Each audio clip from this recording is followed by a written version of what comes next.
नमस्कार दोस्तों, मैं हूं शिवम दिवाकर। आप देख रहे हैं शिवम दिवाकर यूट्यूब चैनल। आज का वीडियो जिस तरीके का आप डेली देखते हैं उसकी तरह बिल्कुल भी नहीं है, बिल्कुल अलग है। और इस वीडियो में आपको मैं ये दिखाना चाहूँगा कि जब बाहर से बच्चे आते हैं कितना संघर्ष होता है, जब वो अपना रूम कैसे यहाँ पे आके मैनेज करते हैं, कितना संघर्ष करते हैं, तब जाके कहीं आगे निकलते हैं, कलेक्टर बनते हैं। ऐसे ही हवाबाजी में कलेक्टर नहीं बन जाते, ऐसे ही मजाक करने से कलेक्टर नहीं बन जाते, मेहनत करनी पड़ती है, यानी कि कड़ी मेहनत। तो मेरे साथ एक भाई मौजूद हैं, इनका नाम है ललित कुमार और ये बिहार से आए हुए हैं। अगर आप यहाँ पे रखी हुई किताबें देख पा रहे हैं और कुछ किताबें इधर रखी हुई हैं उनको भी देख पा रहे हैं, तो आप ये समझ जाइए कि ये एक यूपीएससी एस्पिरेंट का रूम है। यानी कि इस रूम में यूपीएससी का कोई स्टूडेंट रहता है जो तैयारी करने के लिए आया है या फिर अब करेगा। यहाँ आप सबसे पहले मैं बुक्स देख पा रहा हूँ, वो रखी हुई है इंडियन पॉलिटी, और भी यहाँ पे मैं देख पा रहा हूँ तो एनसीईआरटी की बुक्स रखी हुई हैं। लेकिन बिहार के ललित कुमार को आखिर क्यों दिल्ली के मुखर्जी नगर यूपीएससी की तैयारी करने के लिए आना पड़ा और इतनी सारी किताबें लेकर के क्यों?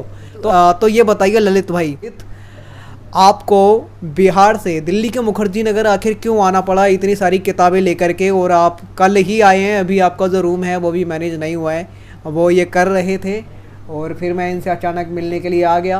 क्योंकि जब ये दिल्ली पहुँचे नहीं थे उससे पहले भी इन्होंने मुझे कॉल किया था। जब ये पहुँचे तो फिर मैंने इनको रूम जो है बताया, फिर ये रूम में आए क्योंकि इनका और कोई दिल्ली में नहीं है और जिनका कोई नहीं है उनका मैं हूँ। सबसे पहले ये बताइए आपको यहाँ आकर के कैसा लगा? जी, मुझे यहाँ आकर के बहुत अच्छा लग रहा है क्योंकि हम एक सेफ जगह पहुँच गए हैं और पढ़ने का यहाँ माहौल ठीक है, कोई रूम है और ये मैं अपना भी सेटअप नहीं किया है तब बुक सबका, इसीलिए यहाँ बहुत अच्छा लग रहा है आने के बाद। जब आपने मुझे कॉल किया था आप बोल रहे थे शिवम भाई मेरा दिल्ली में कोई नहीं है, मैं तो ओनली आपको ही जानता हूँ। जी जी। तो ये बताओ अब यहाँ पे आके ऐसा तो नहीं लग रहा है कि मेरा कोई नहीं है? जी नहीं, अब मुझे यहाँ आ गए हैं तो शिवम भाई भी साथ में रहते हैं और एक दो रूम के बगल में भी लड़का लोग है वो सब भी रहते हैं, तो साथ में सब आदमी बैठ के पढ़ते हैं। और मैं कल ही आए यहाँ पहुँचे हैं, तो आज भाई आए हमसे मिलने के लिए। ये बताइए बिहार से आखिर क्यों एक बिहार के ललित कुमार को मुखर्जी नगर आना पड़ा इतनी सारी किताबें लेकर के तैयारी करने के लिए? जी, सबसे पहले हम ये बताना चाहेंगे कि बिहार में मतलब इस तरह का कोई संस्था नहीं है कि जो यूपीएससी का तैयारी करवावे। उसके बाद में वहाँ वैसा माहौल भी नहीं है, हम लोग जिस एरिया से हम बिलोंग करते हैं वहाँ वैसा माहौल नहीं है यूपीएससी के बारे में। शायद ही कुछ आदमी जानते हैं कि जो है यूपीएससी का तैयारी भी होता है, तो इसीलिए मैंने सोचा कि नहीं, अब मुझे दिल्ली निकलना चाहिए मुखर्जी नगर, और मैं वहाँ से चल दिए पूरा एनसीईआरटी बुक हम पहले से वहाँ का लिए थे, सेल्फ स्टडी कर रहे थे, तो और मैंने वहाँ से निकले तो फिर मैं अपना बुक सब लेके आया। बिहार में कहा जाता है कि पटना में बहुत सारे कोचिंग हैं, आप कह रहे हो कि कोई संस्थान नहीं है? जी कोचिंग है, लेकिन बट हम पटना हम नहीं गए हैं, वहाँ भी मेरे दोस्त लोग भी है, तो वहाँ से भी मैं कांटेक्ट किया तो बोला कि नहीं से दिल्ली ठीक है, और मेरे सर भी है एक, वही बोला कि दिल्ली ठीक है, तो वहीं जाओ वहाँ ठीक रहेगा। बिहार से आप कौन सी जगह से हैं? मैं बिहार के दरभंगा डिस्ट्रिक्ट से हूँ। क्या आप हिंदी मीडियम के छात्र हैं या इंग्लिश मीडियम के?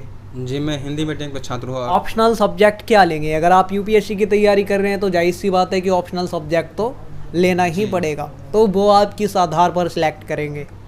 वो मैंने सेलेक्ट कर चुके हैं।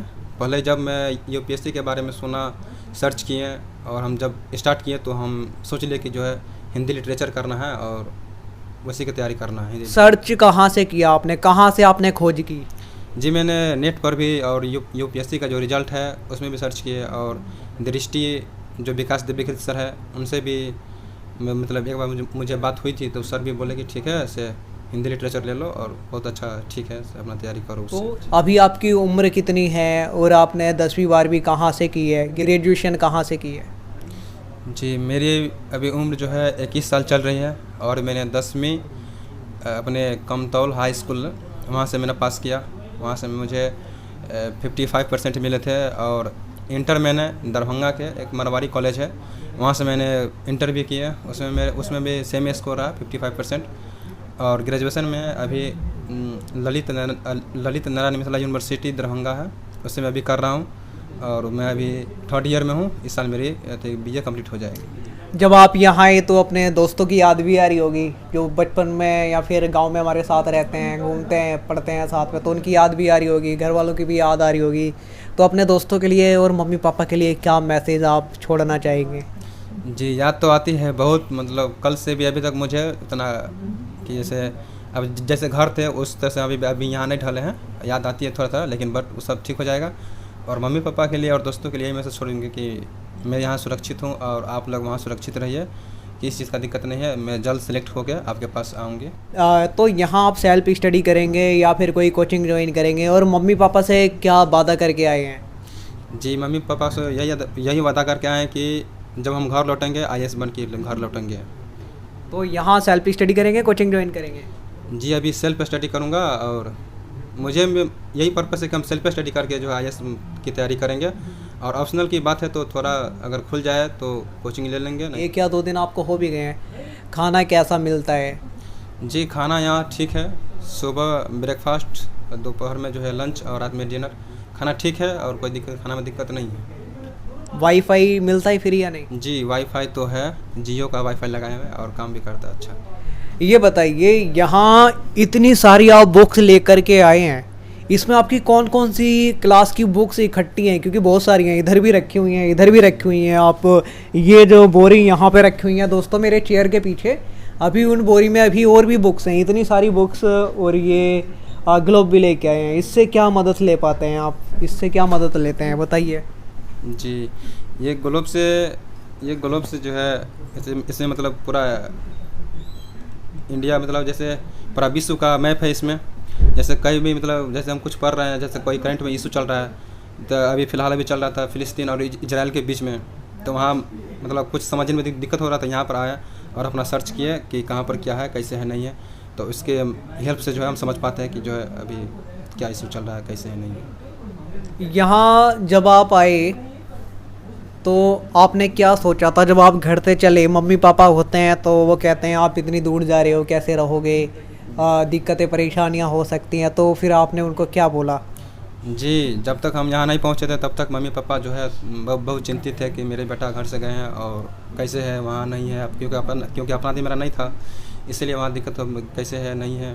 तो फिर मैंने शिवम भाई मतलब जो कॉन्टेक्ट किया, शिवम भाई से बात किए थे, तो फिर शिवम भाई बोले कि ठीक है आप आइए, कोई चीज़ का दिक्कत नहीं है। जब यहाँ पहुँचे तो शिवम भाई के बाद अभी फ़ोन किए और इन्होंने मुझे PG उपलब्ध करवाई और मैं अभी PG में हूँ और अभी कोई चीज़ का दिक्कत नहीं है। दोस्तों, अगर आप भी इस PG में आना चाहते हैं तो स्क्रीन पे आपको नंबर और PG का नाम दिखाई दे रहा होगा। आप उनसे बात कर सकते हैं रेंट की भी, और यहाँ पे क्या क्या फैसिलिटीज़ हैं, क्या क्या सुविधाएं हैं, कितना रेंट है, वो आप उनसे पूछ सकते हैं। रही बात रूम की, तो मैं भी आपको बता दूँ, ये शेयरिंग रूम है। एक बेड इधर है, ठीक है, और एक इधर है। और अभी जो इनका रूम है वो यहाँ पे मैनेज नहीं हुआ है, क्योंकि ये कल ही आए हैं, तो ये करने में लगे हुए थे। मैं इनसे मिलने आया क्योंकि इन्होंने बुलाया था। इनका यहाँ दिल्ली में कोई है नहीं जानने वाला, तो फिर मैं आया, मैंने देखा तो अभी इतनी तमाम ये बुक्स लेके यहाँ बैठे हुए हैं, अभी मैनेज कर रहे थे अपना रूम, इधर भी रखी हुई है। तो जब दोस्तों बाहर से कोई भी स्टूडेंट आता है, यहीं आके बुक्स खरीदते हैं, लेकिन बहुत सारे अपनी जो पहले से ही होती हैं वही लेकर के आते हैं। तो ये बिहार से इतनी सारी मेहनत करके बुक्स लेके आए हैं। मुझे आशा और उम्मीद है कि ये इन बुक्स को पढ़ेंगे और जो IAS है बनेंगे और पूरी मेहनत करेंगे ना? जी, पूरी शिद्दत के साथ मेहनत करूँगी। हमारी भी पूरी शुभकामनाएं हैं, जल्दी से ये कलेक्टर बने और खुशियों का माहौल हो। इस PG का मैंने आपको बता दिया है, स्क्रीन पे नंबर आपको दिखाई दे रहा होगा, आप कॉल कर सकते हैं। रेंट के बारे में, सुविधाओं के बारे में आप पूछ सकते हैं, नाम भी आपको दिखाई दे रहा होगा। और अगर आप ये रूम देखना चाहते हैं कि ये रूम कैसा है, तो डिस्क्रिप्शन में आपको एक लिंक मिल जाएगा, उस पर क्लिक करेंगे तो आप ये रूम देख पाएंगे। आज की वीडियो में इतना ही। जय हिंद, वंदे मातरम।